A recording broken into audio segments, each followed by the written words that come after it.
Assalamo Alaykum warahmatullahi wabarakatuh and have a good day to everyone. I'm the first reporter of this topic, Chapter 10, which is Trade Policy in Developing Countries. So first is, what is trade policy in developing countries? So ano ba yung sinasabing trade policy in developing countries? So when we say trade policy in developing countries, isa itong focal point ng mga analysis for international economies in the past several decades. And also, it is a desire for rapid economic growth on how to develop our countries. So they are some examples of question about the relationship between trade and growth. So first is, there is a great diversity among the developing countries in terms of their income per capita. So sa pamamagitan ng diversity is nagkakaroon ng developing countries in terms of income per capita. So next is, how, if all, is these variations in per capita income related to variation on trade policy? So paano ba nagkakaroon ng relationship yung income per capita at yung trade policy? So malalaman natin yan. So first is, do protectionist policies cause economic backwardness? So sa paggawa ng protectionist policies ay nagiging cause ito ng economic backwardness. So first is the failure of import. So nagkakaroon ng failure sa pamamagitan ng pag-import. So pag sinasabi nating pag-import is isa itong pag-angkat ng mga products or services sa ibang country bilang substitute sa ating industrialization. So, second is success of export. So, nagkakaroon ng success yung pag-export natin ng mga products and services as aid-oriented industrialization. So, pag sinasabi natin export is ito yung pagluwas or kalakal ng mga products or services. Next is, thus, economic backwardness require protectionist policies.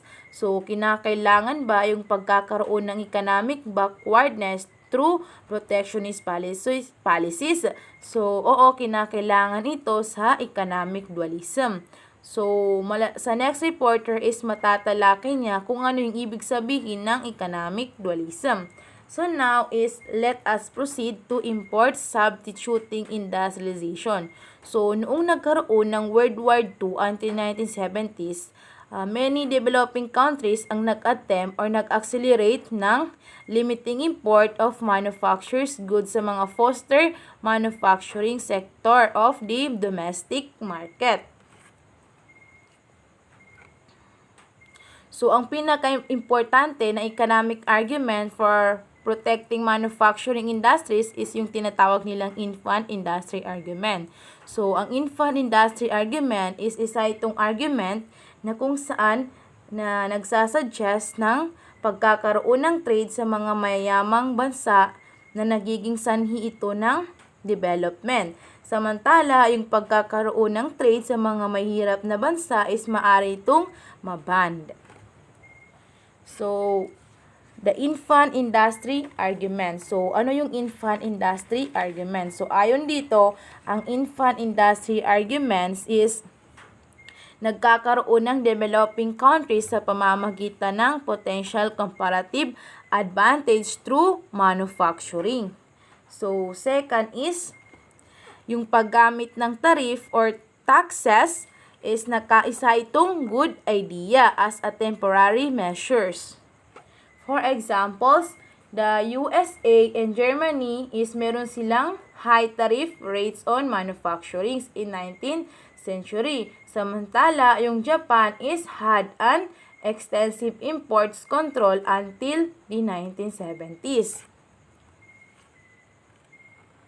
The problems with the infant industry argument. So, ano ba yung mga problems sa infant industry argument? So, first is yung pagkakaroon ng comparative advantage in the future.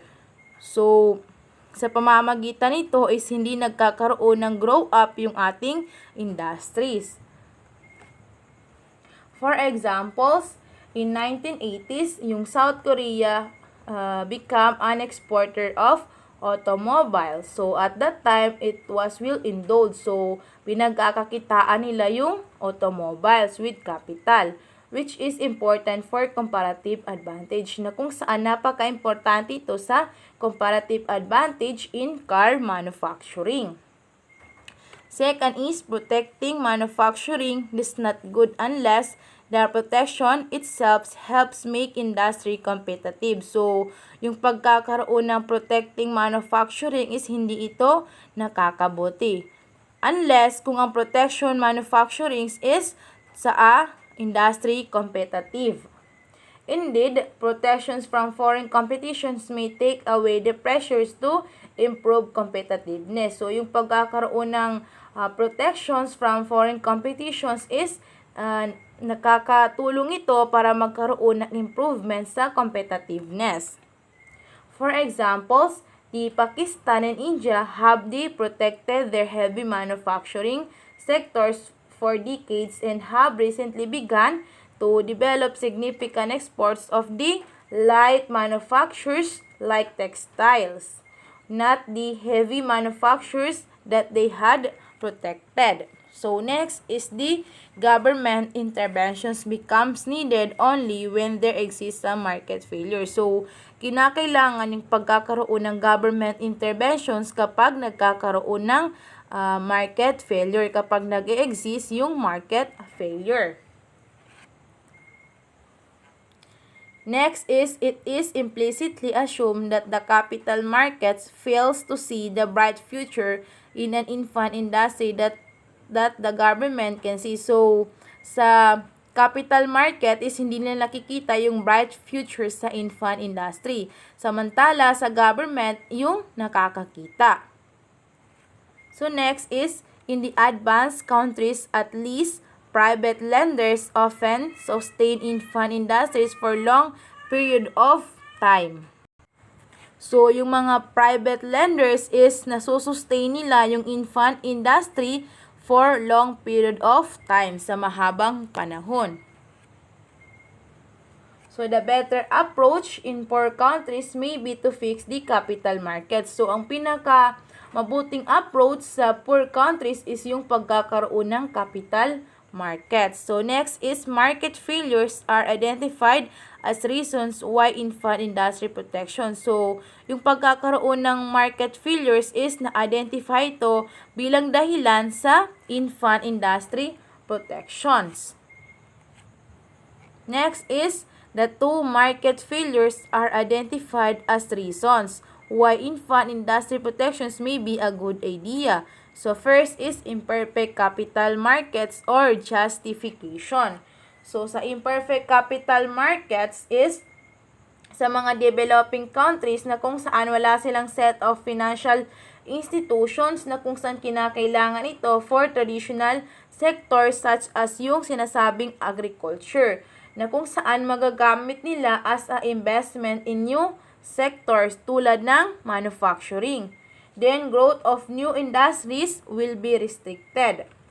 So, second is the appropriability or yung argument. So, firms in a new industry generate social benefits for which they are not compensated. So, dito naman is nagkakaroon ng generate ng social benefits sa pamamagitan ng adapting of technology. So, now is let us proceed to the counter argument. So, ano ba yung counter-argument? The market failures, imperfect capital markets. So, yung market failures is isa itong imperfect capital markets. And non-appropriable social benefits should be addressed directly and not by tariff. So, yung non-appropriable social benefits is kinakailangan ito nang i-address ng directly, not by tariff, hindi sa paggamit ng tariff or taxes.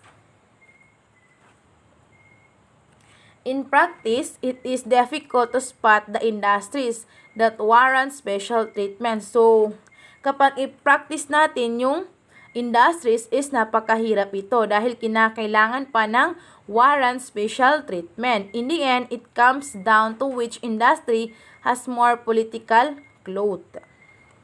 So next is reduction of imports will necessarily reduce exports. So kapag nagre-reduct tayo ng imports is kinakailangan din nating mag-reduce ng exports. So next is the promoting manufacturing through protections. Has import substituting industrializations promoted economic development? So yung import ba as a substituting industrialization is na-promote niya ba yung economic development? So many economists are now harshly critical of the results of import substitutions, arguing that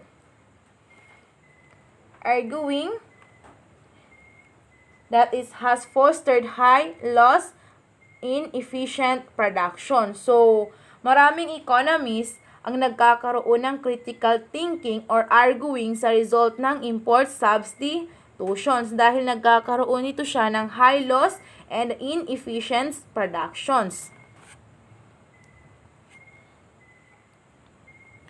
So, why not encourage both imports, substitutions, and exports? So, bakit hindi natin encourage yung both imports, substitutions, and exports?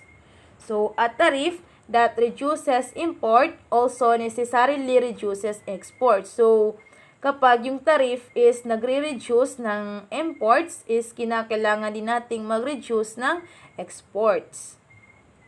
So, until the 1970s, many developing countries were skeptical about the possibility of exporting manufactured goods. So, noong 1970s, many developing countries ang nagkakaroon ng skeptical sa pamamagitan ng possibility of exporting manufactures of goods. So, in many cases, import substituting industrialization's policies dovetailed naturally with existing political biases. So, sa many cases na yung import substituting industrialization is nagkakaroon ito siya ng existing political biases. So, thank you so much for your listening and watching my video presentation report. Shukran and wassalam.